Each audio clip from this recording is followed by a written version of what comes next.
자, 그 다음에 의사표시 칠판 보시고요. 의사표시 체계는 뭐 다들 아실 거예요. 표의자가 의사를 표시하는데 의사와 표시가 일치하지 않았을 때 이걸 우리는 비정상적 의사표시 그러죠. 그거를 표의자가 스스로 알고 했다 그러면 이게 뭐예요? 비진의 표시가 되고, 이걸 상대방과 의사표시 불일치를 짜고 했다 그러면 통정한 허위의 의사표시.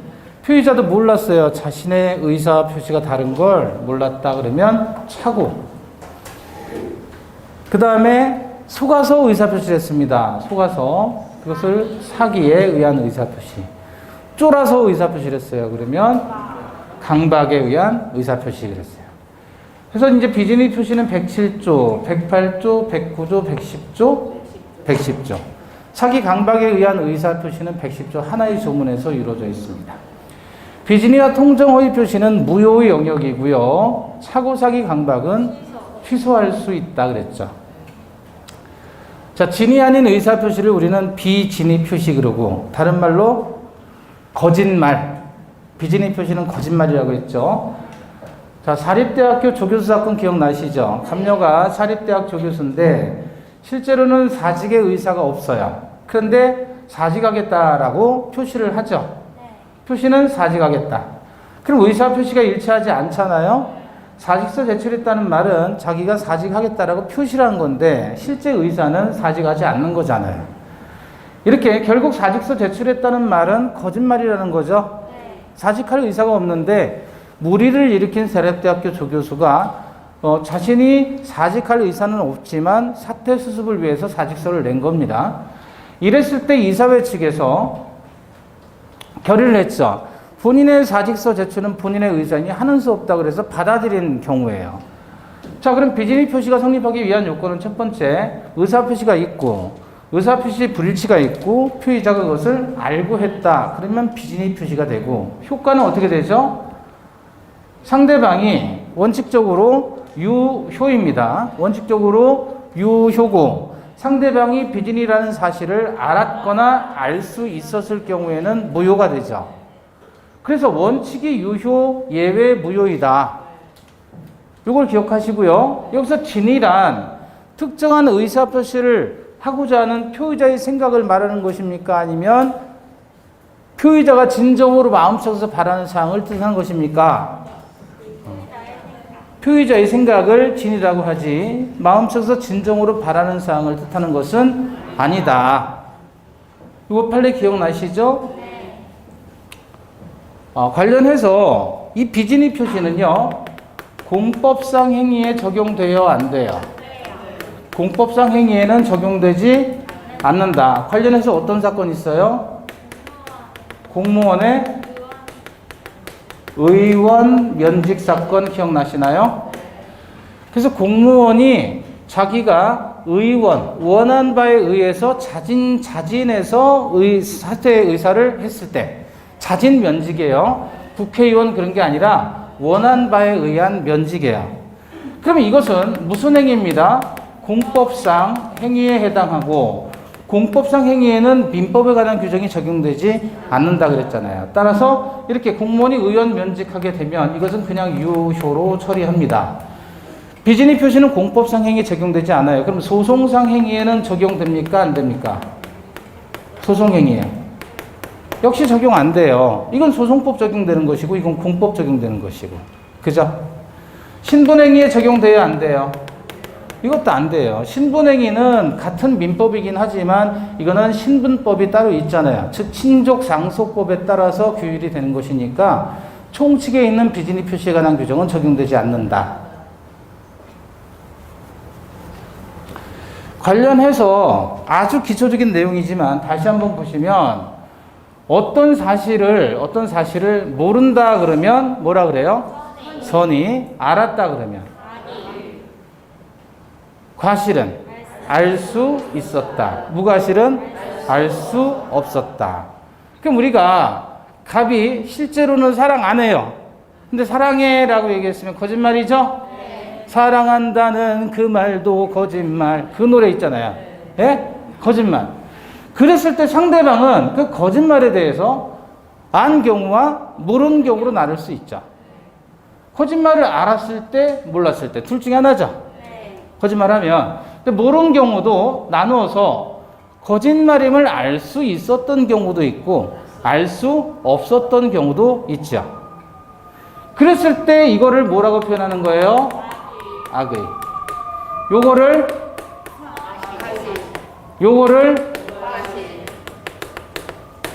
그럼 결국은 거짓말을 했을 때 상대방은 셋 중에 하나예요. 그죠? 악일 때, 과실일 때, 무과실일 때. 그러면 상대방이 알았거나 알 수 있었던 경우에는 비진이 표시는 뭐죠? 무효이죠? 그럼 언제 유효가 된단 말이에요? 상대방이 선이 무과실일 때에는 유효이다. 이해되셨어요? 자, 그런데 이렇게 무효가 되면 107조 1항에서 비진이 표시는 원칙이 유효, 예외, 무효인데 2항에서 이 무효는, 전항의 무효는 선의의 제3자에게 대항하지 못한다라고 규정을 했잖아요. 그죠? 자, 그러면 이렇게 보셔요. 갑이 비진의로 을에게 소유권 이전을 해줬어요. 증여를 해서 소유권 이전 등기를 해줬습니다. 그러면 유효인 경우와 무효인 경우로 나누게 되죠. 유효라면 을은 소유자입니까? 아닙니까? 이지요? 그럼 을로부터 다시 병에게 넘어갔다면 얘는 선이 악이 불문하고 취득하죠. 다시 무효라면 을은 소유자 아니죠? 을은 소유자가 아니에요. 그런데 얘가 병에게 넘겼다. 그럼 얘가 선이냐 악이냐에 따라서 선이면 취득을 하고 악이면 취득을 못하죠. 그래서 비진이 표시 무효는 뭐예요? 악의 제3자에게는 대항할 수 있고 선의의 제3자에게는 대항하지 못한다라고 얘기를 하는 거예요. 다만 주의하실 건 이 경우예요. 이 경우. 즉 언제 유효가 된다 그랬죠? 언제? 선의 그리고 무과실이라면 유효가 된다 그랬잖아요. 그럼 얘는 악이냐 선이냐를 얘기할 필요가 없는 거예요. 소유자가 된 거니까. 구별하실 수 있겠죠? 자, 그래서 악의 또는 과실 그러면 비진이 표시가 무효가 되는 경우, 이게 전체 뒤집으면 선이 무과실. 무슨 뜻이에요? 모르고 알 수 없었다. 선이 모른다. 악이 알았다. 과실. 무과실. 알 수 없었다. 악이 또는 과실은 선이 무과실은 모르고 알 수 없었다. 악이 과실. 무과실.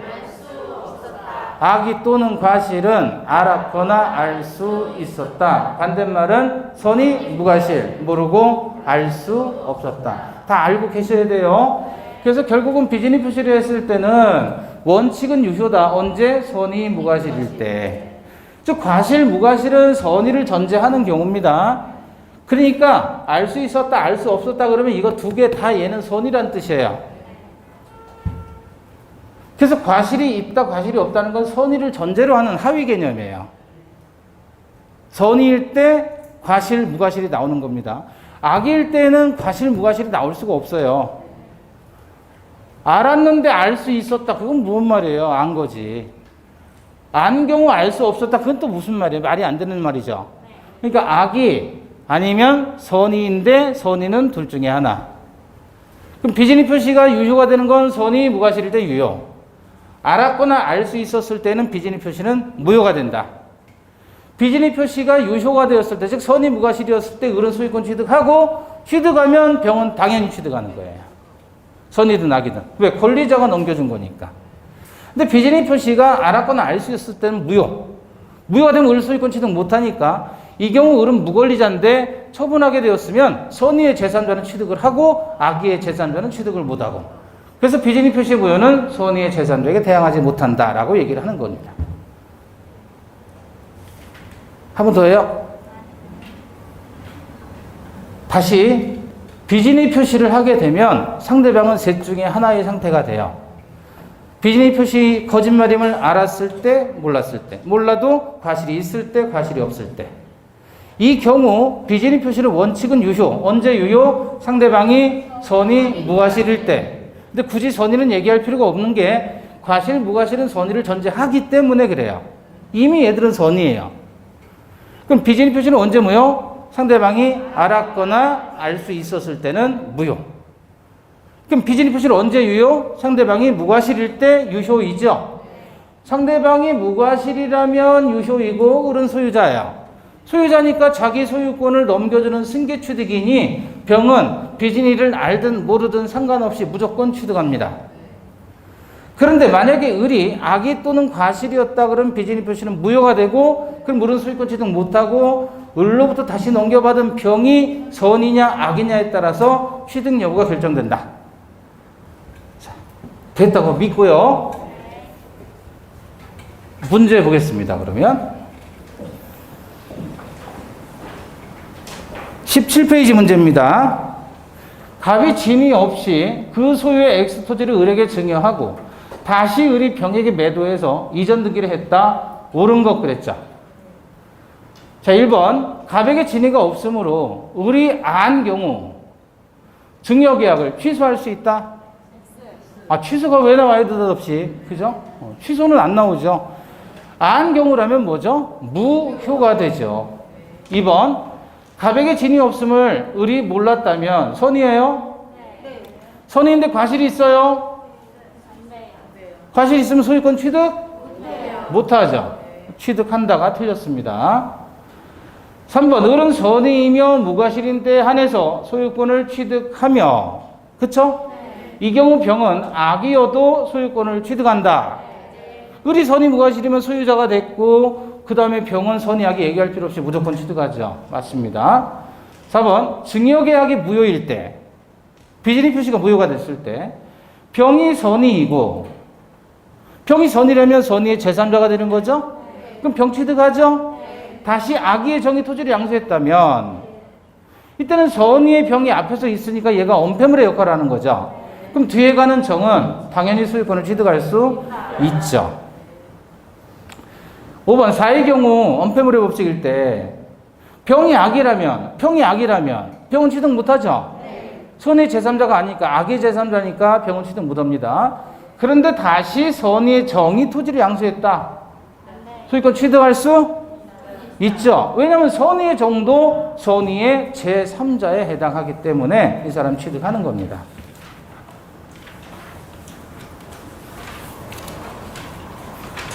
자, 1번 문제 보시죠. 18페이지 1번. 틀린 것 그랬죠. 1번. 전체 공무원이 일괄 사표를 제출함에 따라 공무원 갑도 함께 사직서를 제출했을 때 갑의 내심의 의사는 사직할 뜻이 아니었으므로 사직서의 제출은 무효이다. 맞아요? 틀려요? 어디가 틀렸어요? 무효가 아니라 유효. 포인트는 어디였어요? 공무원의 사직의 의사 표시잖아요. 그럼 이것은 공법상 행위고 사법상의 민법 규정은 적용되지 않습니다. 자, 공무원이 포인트였어요. 2번. 갑은 을의 환심을 사기 위해 증여의 의사 없이 금반지를 을에게 주었고 을은 그걸 병에게 매도한 경우 을이 선이 무과실이라면 을이 선이 무과실이래요. 비진이 표시해서 선이 무과실이면 유효, 무효? 유효죠, 유효. 그럼 을은 소유권 취득하고 병이 악이더라도 병은 소유권을 취득하지요. 맞습니다.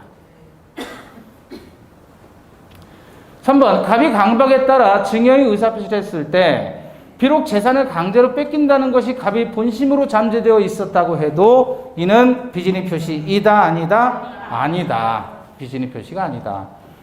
따라서 진이란 특정한 의사표시를 하고자 하는 표의자의 생각을 말할 뿐이지 표의자가 진정으로 마음속에서 바라는 사항을 뜻하는 것은 아니기 때문에 재산을 강제로 뺏긴다는 것이 잠재되어 있었다고 해도 어차피 증여하지 않으면 안 되겠다라고 생각해서 증여를 했다면 의사와 표시가 일치된 겁니다. 4번 갑이 법률상 또는 사실상의 장애로 자기 명의로 대출받을 수 없는 을을 위해 대출금 채무자로서 명의를 빌려줬다. 명의 빌려주면 무조건 유효, 무효? 명의 빌려주면 무조건 유효라 그랬죠? 단 하나만 빼고요. 양해라는 두 글자가 나오면 무효. 그죠? 명의 대출해주면 다 유효입니다. 비진이 통정 아닙니다. 따라서 명의를 빌려준 경우 갑의 의사표시는 비진이 표시라고 할 수 없다. 맞죠?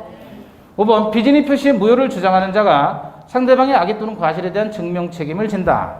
아까 사립대학교 조교수처럼 그 사건처럼 조교수 입장에서 이건 비진이 표시입니다 라고 주장을 하고 상대방 이사회 측에서 그걸 알았거나 알 수 있었음을 입증을 했다면 그러면 무효가 되는 것인데 돈 사안에서는 입증을 하지 못했으니까 유효로 처리된 사건이죠. 맞습니다. 자, 2번 문제입니다. 갑은 그 토지를 내심의 의사와는 달리 을에게 기부하고 을 앞으로 이전 등기를 했다. 틀린 것은 그랬죠. 1번 비진이 표시했다는 얘기고 을이 갑의 진위를 과실 없이 몰랐어요. 선의 무과실이죠? 네. 그러면 X 토지의 소유권을 취득할 수 있다. 왜? 비진이 표시는 유효가 됐잖아요. 유효가 됐습니다. 2번 을로부터 X토지를 매수해서 이전 등기를 격려한 병이 을로부터 병이 이전 받았어요. 갑의 진위를 알았대요. 그러면 을이 갑의 진위를 과실 없이 몰랐다. 을이 선의 무과실이었죠? 그러면 을은 소유권 취득하나요? 을이 선의 무과실일 때는 비진이 표시가 유효가 되고 을은 소유권 취득했어요. 을이 취득했으니까 병도 당연히 취득하죠. 알았든 몰랐든 상관없이. 그렇다면 토지 소유권은 여전히 병에게 있다. 맞아요? 맞습니다. 3번 을이 통상인의 주의만 기울였어도 갑의 진위를 알 수 있었다. 과실이 있는 거죠? 그럼 을이 과실이 있다면 을이 알았거나 알 수 있었을 때, 즉 악의 또는 과실이라면 비진이 표시는 무효입니다. 을은 X토지의 소유권을 취득할 수 없죠. 4번 을이 갑의 진위를 알았어요. 을로부터 토지를 매수해서 이전 등기를 격려한 병이 갑의 진위를 몰랐다. 자, 을이 알았다면 비진이 표시는 무효이죠?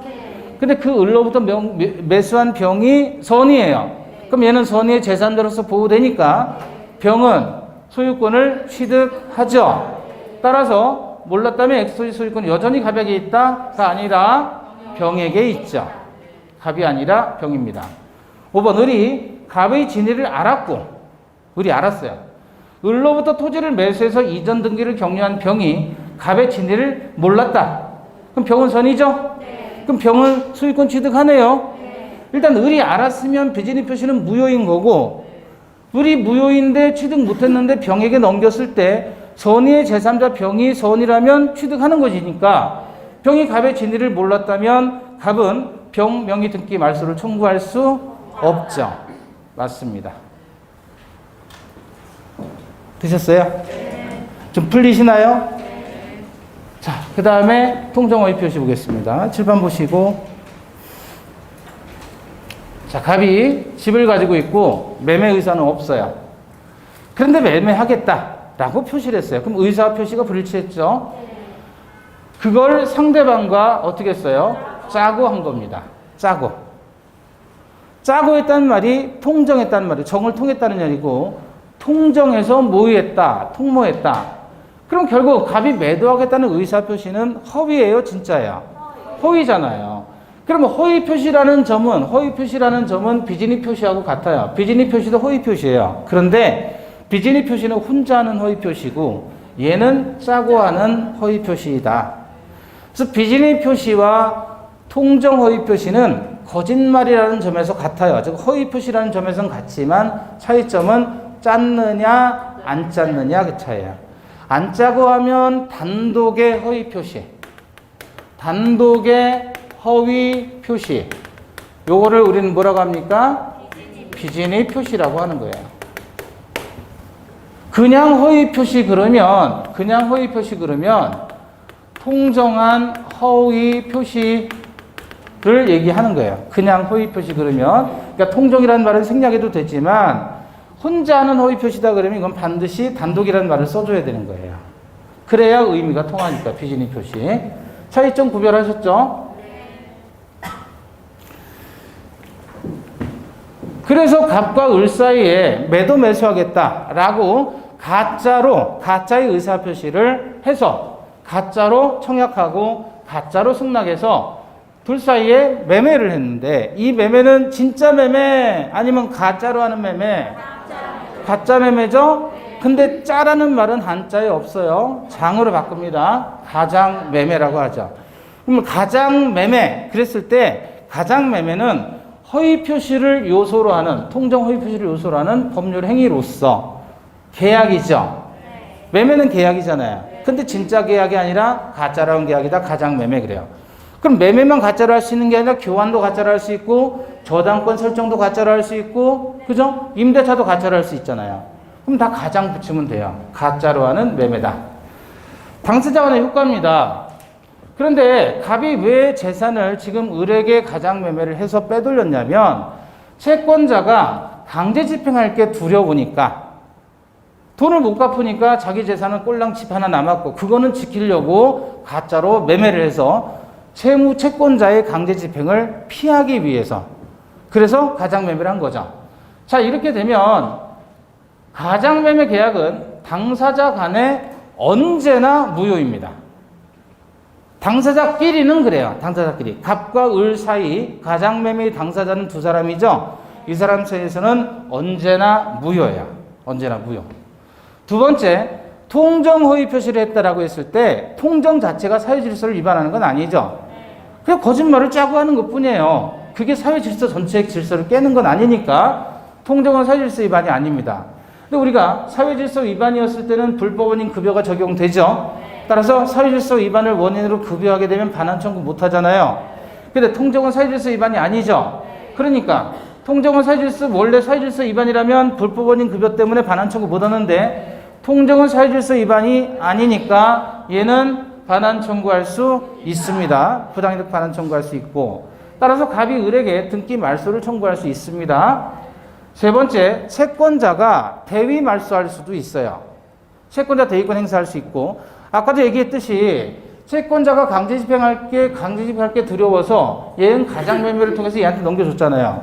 그러면 채권자는 갑을 대위해서 말소 청구할 수가 있다. 네 번째, 통정 허위 표시는 무효인데 그런데 당사자가 무효를 주장하겠어요? 안 하겠어요? 당연히 안 하겠죠. 채권자가 강제 집행할 게 두려워서 지금 갑이 을에게 가짜로 넘겼지만 자기들은 유효하게 매매한 것이다라고 주장을 하겠죠. 그럴 경우에 채권자는 뭐를 할 수 있다? 취소권 행사할 수가 있다. 근데 무효임에도 불구하고 취소권 행사할 수 있다라고 하는 것은 무효와 취소에 이중효가 적용된다는 뜻입니다. 그래서 채권자 취소권이라는 것은 통정 허위 표시에서만 가능하고 이중매매에서는 채권자 취소권 행사할 수 없다. 그거 기억하시고요.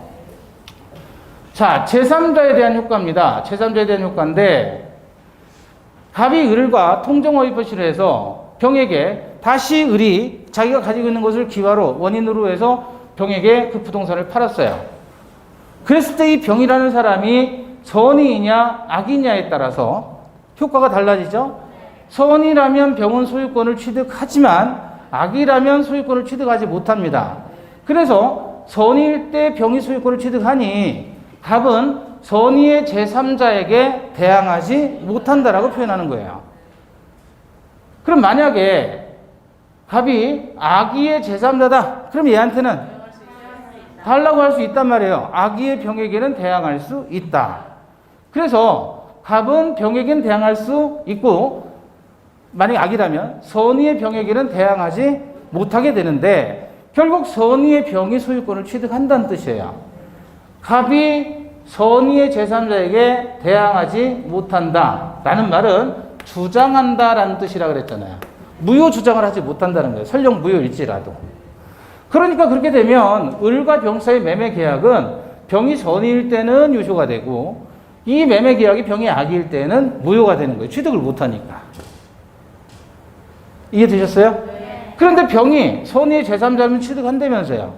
병이 야, 너 다시 가져가 라고 스스로 무효를 주장하는 것은 가능하죠. 그래서 병이 선의일 때 함에도 불구하고 다시 무효 주장을 하는 게 가능하다 보니까 갑이 선의의 병에게 대항하지 못한다는 것이지. 이해되셨어요? 병은 스스로 무효 주장할 수 있다는 뜻을 포함하고 있는 겁니다. 이때 그러면 병이 선의일 때 취득하는데, 선의 개념이에요.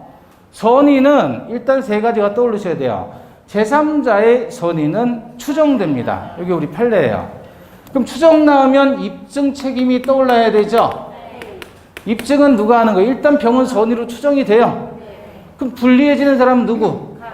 갑이 불리해지죠. 병이 선의로 추정이 되니까 얘는 취득하게 되는 것이고, 그걸 싫어하는 갑의 입장에서 갑이 병의 뭐를?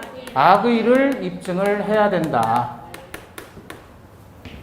두 번째, 선의를 판단하는 기준 시점은 언제예요? 병이 을과 이해관계를 맺은 시점을 기준으로 선의 악의를 결정합니다. 따라서 이후에 병이 통정 사실을 알았다면이라고 표현했어요. 그럼 이 사람은 선의인 거예요? 악의인 거예요? 을로부터 취득한 이후에 알게 됐다 그러면 취득할 당시에는 몰랐다는 거잖아요. 그럼 얘는 선의로 푸셔야 된다. 근데 병이라는 자가 선의인데 과실이 있어요. 통정했다는 사실을 알 수 있었던 사람이에요. 이 사람 보호된다, 보호되지 않는다. 그래서 무과실 필요는 없다. 무과실 불료라고 합니다. 선의의 제3자이기만 하면 되고 과실 유무는 따질 필요가 없다. 자, 그 다음에 제3자예요. 첫 번째 제3자라는 사람, 이 병이라는 자가 제3자 요건을 갖춰야지 보호가 되는데, 제3자가 되려면 당사자 및 포괄 승계인 이외의자가 되어야 제3자입니다. 그리고 허위 표시를 기초로 해서 법률상 어떻게 해요? 새로운 이해관계를 맺어야 된다. 그래야 제3자 요건을 갖추게 되고 보호되는 겁니다. 대항하지 못한다, 그 말은 주장하지 못한다라는 뜻으로 이해를 하시면 돼요. 그래서 갑은 선의의 병에게 무효 주장할 수 없다. 갑은 악의의 병에게는 무효 주장할 수 있다. 이렇게.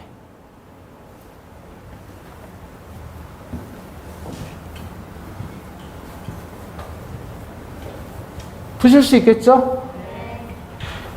그러니까 얘가 선의이냐 악의냐를 따져서 선이면 취득하고 악이면 취득 못하는 거예요. 선이면 취득하는데 선의 취득일 때 이걸 선의 취득한다 그러면 안 돼요. 높아심에서 부동산은 선의 취득 안 됩니다. 선의일 때 취득을 하는 건데 그거는 108조 2항에 따라서 통정 허위 표시 무효는 갑이 선의의 제3자에게 대항하지 못한다라고 하는 108조 2항을 해석의 근거로 하는 거예요. 그래서 선의일 때는 취득을 하는 것이고 악일 때는 취득 못한다는 표현을 갑은 선의의 제3자에게 대항하지 못한다라고 하는 겁니다. 그럼 병은, 선의의 병은 갑에게 대항할 수 있나요?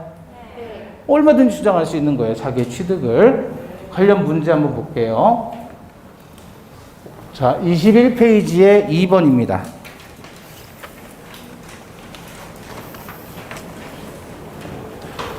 자, 갑은 자기 소유 아파트에 대해 채권자 A의 강제 집행을 면탈할 목적으로 을과 통정해서 을 명의로 이전 넣기로 했다. 여기서 통정했다 이렇게 나왔잖아요. 통정했다. 그럼 통정 허위 표시로 기억을 하시고, 그 을은 이러한 사정을 모르는 병에게 아파트를 매도하여 병 명의로 등기가 되었다 그랬죠? 네. 자, 여기서 문제에서 포인트는 뭐예요? 이 사정을 모르는 요게 포인트예요. 그럼 병은 이제 선이라는 뜻이잖아요. 그죠? 자, 1번. 갑은 허위 표시 무효를 병에게 주장할 수 없죠. 2번. 을은 병에 대해서 원인 행위의 무효를 이유로 말소 등기를 청구할 수 을이 병에게 등기 말소를 청구할 수 있어요? 없어요? 다시 병이 뭐였어요? 선이라면 취득한다 보던다. 취득하니까 을이 병에게 말소 청구할 수 없다. 취득하니까. 3번. 병이 취득한 아파트는 A에 의한 강제 집행의 대상이 될 수 없습니다. 선의일 때는. 악의일 때는 강제 집행 대상이 됩니다. 4번. 만약 병이 을로부터 매수한 것이 아니라 상속받았어요. 상속받았다면 얘는 누구죠?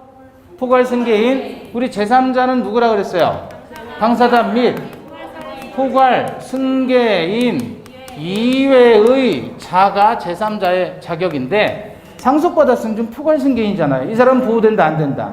보호 안 되죠. 상속받은 경우라면 갑은 허위 표시의 무효를 선의의 병에게 주장할 수 있다가 되죠. 없다가 아니라 있다예요. 상속받은 경우니까. 5번 갑을 사이 허위 표시에 앞선 갑 소유 아파트의 가등기 권리자는 허위 표시에서의 제3자로 볼 수 있다 없다? 가등기 권리자는 허위 표시. 지금 근데 가등기가 허위 표시에 앞서 있다 그랬잖아요. 그죠? 통정 허위 표시에서 제3자가 되려면 등기상 이해관계인이 되려면 제3자가 되려면 새로운 통정 허위 표시를 기초로 법률상 새로운 이해관계를 맺어야 돼요. 그 말은 통정 허위 표시를 기초로 해서 그 이후에 권리관계가 발생해야 되는데 여기서는 지금 허위 표시보다 먼저 있었던 거죠. 따라서 이 사람은 제3자로 볼 수 없습니다. 맞습니다.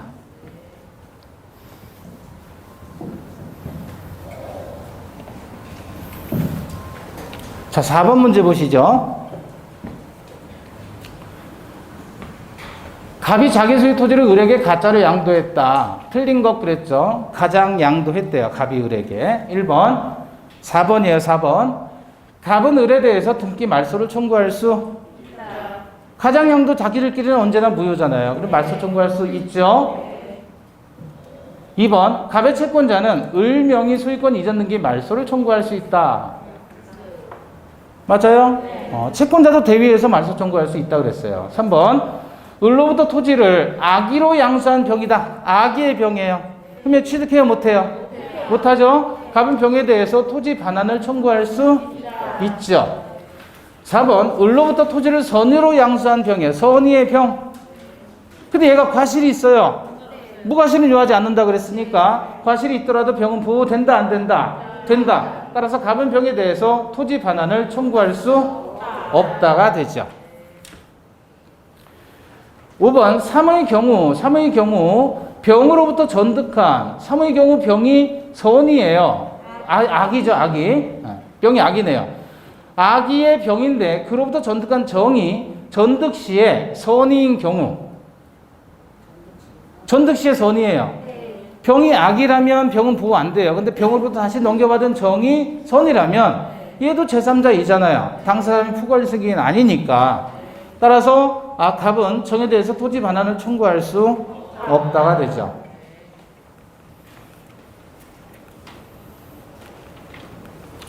자, 제3자라는 사람을 보세요.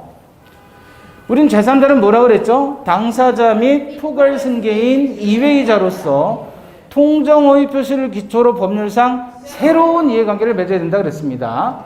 그럼 여기 보시면 10번 보시면 여기가 이제 15일이에요. 15일. 15일 날은 뭐 하는 날? 통정하는 날. 어디서? 물레방앗간에. 보름달 떠야 된다 그랬죠?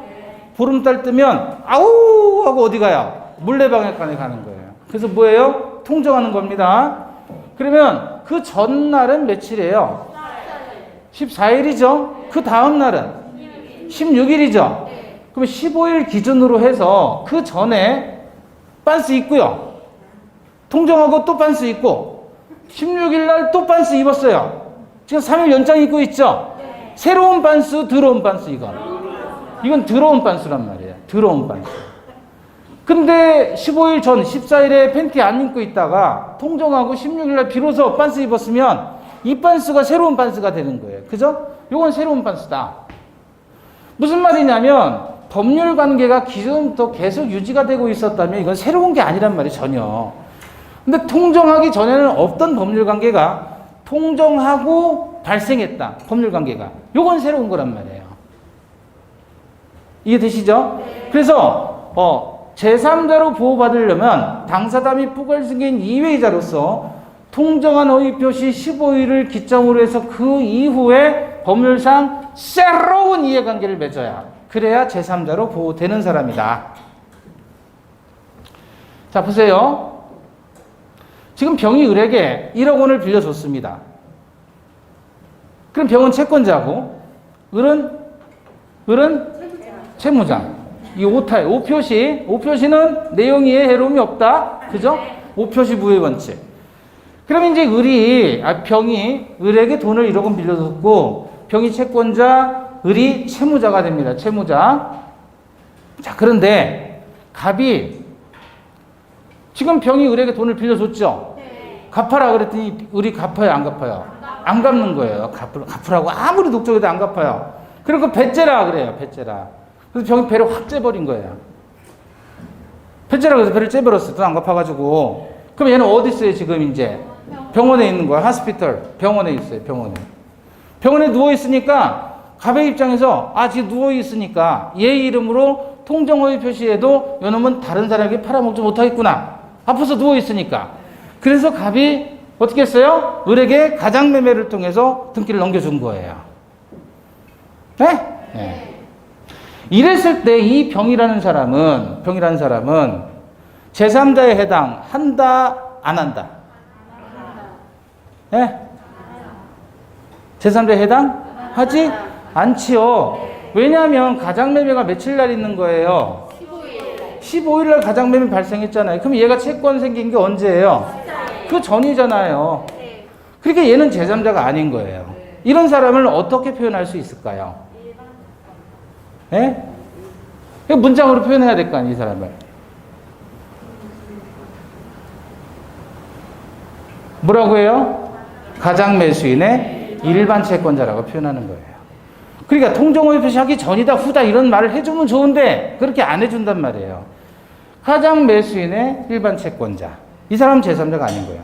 자, 그런데 이 상태에서 병이 을에게 부동산이 등기가 된 그걸 눈치채가지고 얘가 바로 뭐 들어갔어요? 가압류 들어갔어요. 며칠 날? 16일 날 들어가야죠. 가장매매가 15일 날 있었으니까 그 부동산에 가압류 들어가면 16일 날 들어가야 될 거 아니에요. 그럼 이때는 얘가 제3자가 되는 겁니다. 그럼 뭐라고 표현해요? 가장매수인의 가압류 채권자. 이렇게 표현하면 이런 내용 가지고 추측을 하셔야 된다. 관련해서 문제 한번 보겠습니다. 22페이지 5번입니다. 허위 표시 무효는 선의의 제3자에게 대항할 수 없다. 다음 중 제3자에 속하지 않는 사람은, 그러면 요거 풀 때 가짜 금전 소비 대차가 있었죠? 며칠?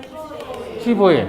거기에서 채권을 양수받으면 16일이잖아요. 그럼 얘는 제3자에 해당한다. 그죠? 2번 보시면 부동산에 대한 전세권의 가장 포기가 있은 후 부동산을 부담 없는 상태로 양도받은 자. 가장 포기를 했죠? 가장 포기 며칠 날? 15일 날 했죠? 전세권을 가짜로 포기한 거예요. 그런데 그 후에 부담 없는 상태로 양도받아요. 며칠? 그러니까 얘는 제3자인 거예요. 3번 보시면 채권의 가장 양수인으로부터 추심을 위해서 채권을 양수한 자. 자, 가장 양수인이니까 요게 15일이라는 거죠. 그러면 채권을 양수하면 며칠이에요? 16일인데 문제는 그냥 채권 양수가 아니라 추심 목적의 채권 양도예요. 추심 목적의 채권 양도. 요거는 뭐냐면 채권을 양도하면 양도가 되는 건데 A가 채권자고요. B가 채무자예요. 근데 이 채권자가 채권을 C에게 양도한단 말이에요. 그럼 얘가 채권자가 되는 거죠? 그죠? 근데 일반 채권 양도면 얘가 채권자로서 채무자에게 돈 달라고 하면 되는 건데 추심 목적이다. 추심이 뭐예요? 예? 추심. 돈 받는 것. 이걸 추심이라고 하는 거예요. 추심한다 그러면 돈 받아온다 그런 뜻이에요. 그러면 채권 추심업체 들어봤어요? 채권 추심을 업으로 하는 데가 어디예요? 채권 추심업체가 어떤 거예요? 예? 신용정보회사 있잖아요. 텔레비 보면 텔레비 보면 선전에 나오잖아요. 불이 다 꺼지고 신용 없는 상태다. 불이 다 켜져요. 신용 있는 상태다. 그거 표현하는 거잖아요, 광고에서. 예? 돈 받아오는 거예요, 돈 받아오는. 돈 받아오는 업체. 이 옛날에는 좀 안 좋은 업체들인데 요즘에는 그 합법적으로 일을 하는 업체들이 있잖아요. 그죠? 예전에는 누가 했어요, 주로? 예? 업계들이 했단 말이에요, 업계들이. 그래서 저 영화 같은 데 보면 많이 나오잖아요. 막 때려부시고 돈 내놓으라 그러고. 그죠? 그게 채권 추심하는 거예요. 근데 지금은 6시 이후에 전화해도 안 되고 뭐 그런 제한이 있어요. 예. 그래서 얘한테 친구인데 1억 원을 빌려줬는데 아니 왜 뱉자라 그러는 거야, 뱉자라. 그래 얘 입장에서 어떻게 해요? 그 자기가 진짜 친구라고 믿고서 빌려줬는데 아주 힘들어하니까 다 빌려줬어요. 그런데 약속된 날짜에 안 갚으니까 얘가 울면서 차를 타고 오는 거예요. 차를 타고 눈물을 흘리는 거예요. 그 돈이면 우리 애기들 공부시키고 옷 사주고 해야 될 건데 그런 거 하나도 안 하고 억지로 뭐 하는 걸 가지고 그냥 털려버린 거니 얼마나 눈물이 나고 속이 상해요. 그죠? 그런 상태예요. 그 눈물 사이로 보이는 붉은 현수막이 있어요. 뭐라고 해요? 떼인 돈 받아들입니다. 이렇게 하잖아요. 예? 그러면 이제 얘가 여기다 011 이렇게 하잖아요. 010 아니냐요. 그 시대는 010이 없었어요. 011, 019, 017 이런 시대였어요. 그럼 얘가 이제 전화를 하는 거예요. 011 전화해가지고 여차저차해서 제가 돈을 못 받았는데 어떻게 하실까요? 그랬더니 일로 오세요 하면서 사무실로 딱 오라 그래요. 딱 가면 뭐라 그래요? 여기다가 계약서에 도장을 찍으시면 됩니다. 이러는 거예요. 그럼 이제 얘가 눈물 먹으면서 도장을 찍고 수수료는 얼마 드릴까요? 그랬더니 받을 금액의 20%를 주십시오. 이렇게 얘기를 해요. 20%. 그럼 2천만 원 달라는 거예요. 그리고 이제 얘는 어떻게 얘를 데리고 어디로 가요? 어디로 가요? 산으로 가는 거예요. 산으로 가서 안대로 눈을 가리고 어떻게 합니까? 삽질을 해드리는 거예요. 삽질을. 척척척척 하면서. 그럼 얘가 뭐 하는 거예요? 이러는 거예요. 왜 돈 안 갚아? 돈 대라! 그랬더니 B가 네가 뭔데? 그랬더니 얘가 어떻게 해요? 촥 펴주는 거예요. 채권양도 통지서. 이해되셨어요? 네. 그럼 이제 돈이 나오는 거예요. 그럼 받아가지고 챙기고 주는 거예요. 사실상 이들 간에는 신탁행위를 한 거예요. 신탁행위를 한 거예요. 신탁행위. 무슨 뜻인지 아시겠죠? 자기들끼리는 누가 채권자예요? 그런데 제3자에 대한 관계에서는 얘가 채권자가 된다. 그걸 추진 목적의 채권양도예요. 그럼 지들끼리 실제로 채권양도 한 거예요? 안 한 거예요? 안 한 거예요. 따라서 이건 실질적으로 채권의 양도가 일어난 게 아니기 때문에 제3자로 보지 않겠다는 거예요. 16일이라도. 그래서 여러분 추심 목적의 채권 양도 요걸 주의하셔야 돼요. 근데 요걸 빼면 채권의 가장 양수인으로부터 채권을 양수받은 그냥 이 추심 목적이 없이 채권 양수하면 얘는 제3자인 거예요. 아시겠죠? 네. 4번 가장매매 매수인 여기 15일이잖아요. 가장매매한 게 15일 그로부터 저당권을 설정받으면 16일 제3자이다. 5번 가장매매 기한 가장매매 15일 날 했죠? 네. 부동산 매수인으로부터 부동산을 다시 전매해서 소유권 이전 등기를 받으면 며칠? 그게 다 제3자인 거예요. 따라서 제3자에 해당하지 않는 사람은 누구예요? 3번입니다. 3번.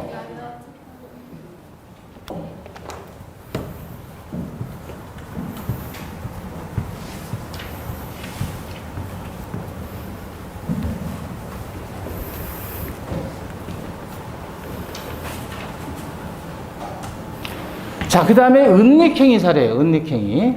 여기 보시면 갑이 증여를 하고 싶어요. 아들에게. 근데 증여하면 세금이 어마무시하게 나오니까 매매로 바꾸는 거예요. 형식만. 그래서 을이 아들인데 증여를 원인으로 소유권 이전 등기를 하면 세금이 어마무시하게 나오기 때문에 등기 원인을 매매로 바꿔친 거예요. 그러면 실제 갑과 을 사이에는 매도 매수라는 형식을 취했지만 요거는 가짜로 한 거고, 그죠? 청약 승낙한 건 이건 가짜예요. 그래서 가장 매매가 되는데 그 증여라는 건 등기상으로 나오지를 않잖아요. 그죠? 이 증여라는 건 숨어 있다 그래서 뭐라 그래요? 은닉행위라고 한다. 그래서 문제에서 매매가 나오고 증여가 나왔다. 이렇게 나오면 요거는 은닉행위로서 증여는 유효가 되고 매매는 가짜니까 무효로 합니다. 자, 그래서 은닉행위는 유효, 매매는 무효가 됩니다. 그러면 을은 어쨌든 소유권 취득합니까? 못합니까? 을은 증여로서 소유권 취득하는 거예요. 그럼 을이 취득하니까 병이라는 사람은 당연히 선의하게 얘기할 필요 없이 무조건 취득하죠. 여기 은닉행위 사례예요.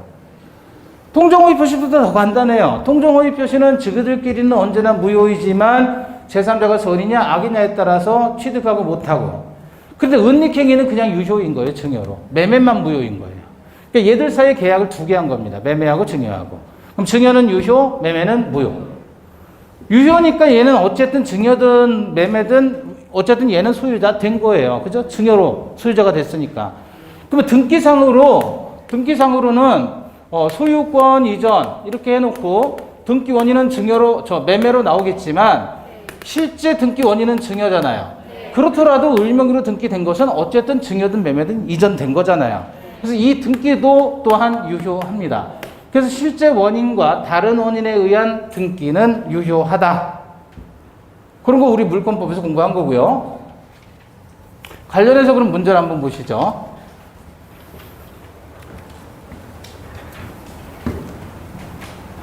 22페이지 6번 문제입니다.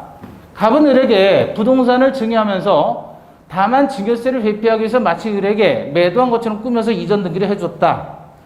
그러니까 실제로는 뭐를 했어요? 증여를 했는데 매도한 것처럼 꾸며서 이전 등기를 해줬으니까 증여 매매 두 개를 한 거란 말이에요. 그죠? 그럼 요게 이제 은닉행위고 요게 가장매매가 되는 거예요. 가장매매. 자, 1번 갑을서의 증여는 네? 유효, 무효? 증여는 유효하지요. 그죠? 증여하면서 매도한 것처럼. 그래서 갑을서의 증여는 이게 올라갔어요. 무효가 아니라 유효. 2번 갑과 을 사이, 을과 병 사이 매매는 모두 무효다. X죠? 모두 무효가 아니죠. 뭐는? 앞에 갑과 을 사이 매매는 무효지만 을과 병 사이 매매는 유효이죠. 3번 매매 당사자인 갑과 을이 갑과 을과의 매매가 무효라고 주장하는 것은 신의 측에 반한다. 그래요? 신의 측에 반하지 않죠. 무효인 걸 무효라고 주장하는 것은 신의 측에 위반되는 게 아니다. 4번 갑의 채권자 정은 을과 병 사이 매매가 무효라고 주장할 수 있나요? 갑의 채권자 병이 을과 병 사이 매매가 무효라고 주장할 수 있어요? 아니, 을과 병의 매매. 아니, 을은 소유권 취득한대요, 못 한대요? 하죠? 병하고. 하잖아요. 그럼 뭔 매매가 무효라고 주장할 수? 없지요. 그죠? 5번. 병이 악인 경우도 갑은 병명의 등기 말소를 청구할 수. 병이 악이래요. 그래도 얘는 취득해요? 못해요? 선악불문하고. 취득하죠? 그러니까 병명의 등기 말소를 청구할 수 없죠. 5번이 답이죠. 이게 자꾸 내려가가지고 칸이. 자, 19페이지 대표 문제. 자, 갑은 자신의 부동산에 대해서 을과 통정한 허위의 매매 계약에 따라 소유권 이전 등기를 을에게 해줬다. 그 을은 이러한 사정을 모르는 병과 부동산에 관한 매매 계약을 체결하고 등기를 해줬다. 포인트는 사정을 뭐예요? 모르는 그랬죠. 모르는. 자, 1번 갑과 을은 매매 계약에 따른 채무를 이행할 필요가 없다. 맞아요? 당사자 간에는 언제나 무효죠. 그러니까 무효니까 이행할 필요가 없죠. 2번 갑은 병을 상대로 등기 말소를 청구할 수 없죠. 병은 선이니까 취득한다 그랬어요. 이런 사정을 모르는 병 그랬죠. 취득합니다. 3번 병이 부동산의 소유권을 취득한다. 맞죠? 갑이 자신의 소유권을 주장하려면 병의 악의를 증명해야 된다. 제3자 병의 선의는 추정된다 그랬으니까 맞습니다. 5번 병이 선의더라도 과실이 있으면 소유권을 취득하지 못한다. 아니죠. 선의라도 과실이 있으면 소유권을 취득하지요. 그래서 선의 그러면 세 가지가 떠오른다 그랬어요. 첫째, 제3자의 선의는 추정된다. 두 번째, 이해관계를 맺은 시점을 기준으로 한다. 세 번째, 무과실은 요하지 않는다. 무과실 분류.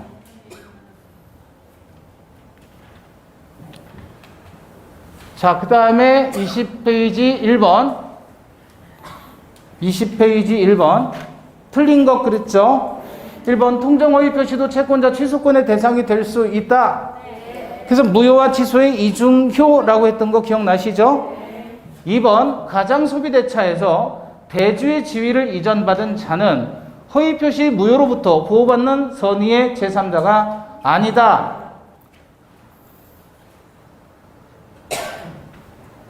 맞아요?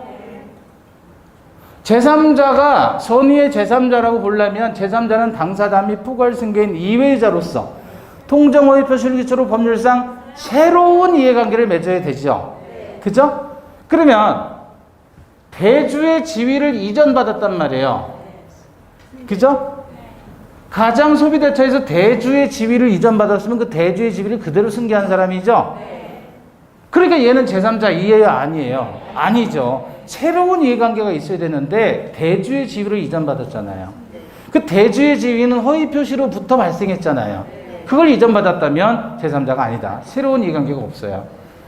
3번 허위 표시 무효로 대항할 수 없는 제3자에 해당한지 여부를 판단할 때 파산 관제인은 파산 채권자 모두가 악의로 되지 않는 한 선의로 다루어진다. 맞습니다. 그래서 파산 관제인도 가장 소비대차에서 가장 소비대차의 파산 관제인은 재산관리인이에요. 그럼 이 사람은 제3자에 해당한다는 게 판례예요. 가짜 소비대차가 이렇게 생각하세요. 15일이고 그 다음에 관제인 선임이 16일이다. 그럼 얘는 제3자이다. 이렇게 보시면 돼요. 간단하게. 4번 부동산의 가장 양수인으로부터 저당권을 설정받은 자가 가장 양도 행위에 대해서 선의라면 가장 양도인은 가장 양수인으로부터 당해 부동산의 소유권 등기 명의를 회복할 수 없다. 그래요? 갑이 가장 양도를 했어요. 그죠?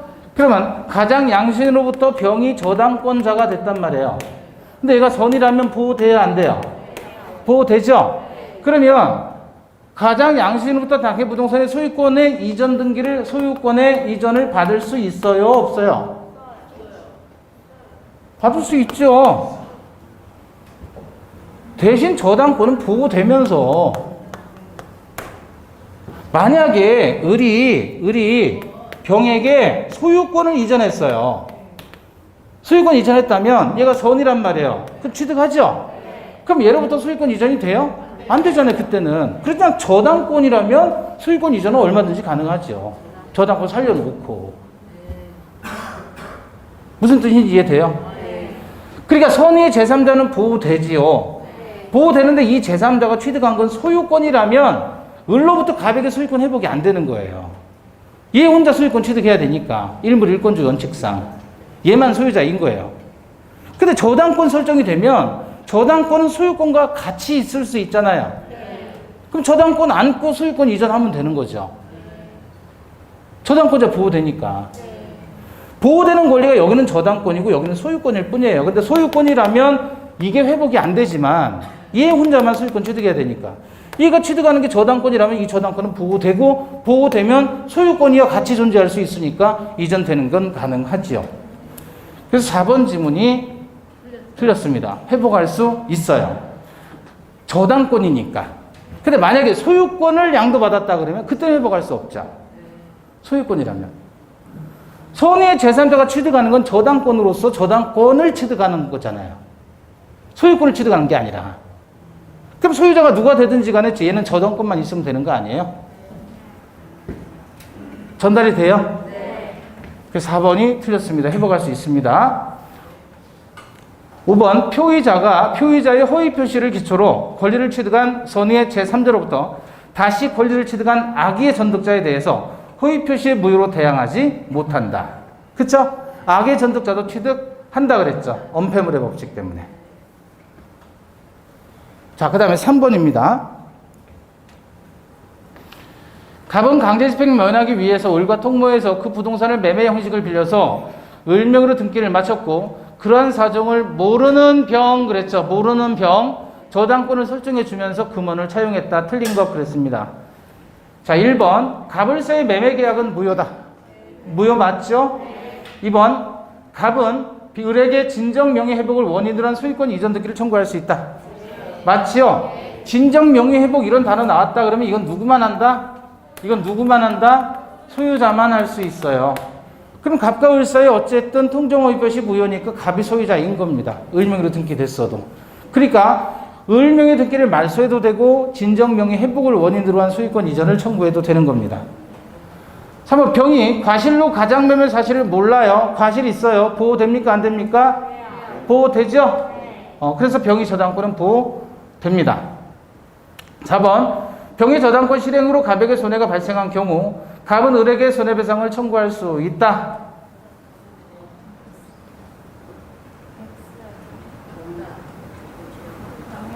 손해가 생기면 손해배상 청구할 수 있잖아요. 저당권 실행으로 손해가 갑에게 생겼다면. 그죠? 5번 병의 저당권 실행으로 제3자가 부동산을 매수한 경우 갑은 을에게 부당이득금의 반환을 청구할 수 있죠. 자기 거를 지금 팔아먹었잖아요. 그러니까 부당이득 반환 청구할 수 있는 겁니다. 통정허위표시는 무효니까. 끝났어요. 네. 그래서 통정허위표시와 관련된 문제 다 풀었죠? 네. 순서는 조금 달라졌어도 설명하는 편의에 따라서 번호 배치를 달리한 거니까요. 다음 주 진도 범위는 어디까지예요? 사고부터 대리행위까지예요. 그러니까 여러분 교재는 39페이지 정도가 되겠네요. 그렇죠? 네, 39페이지까지 예습하시길 바랍니다. 오늘 수고하셨습니다. 감사합니다.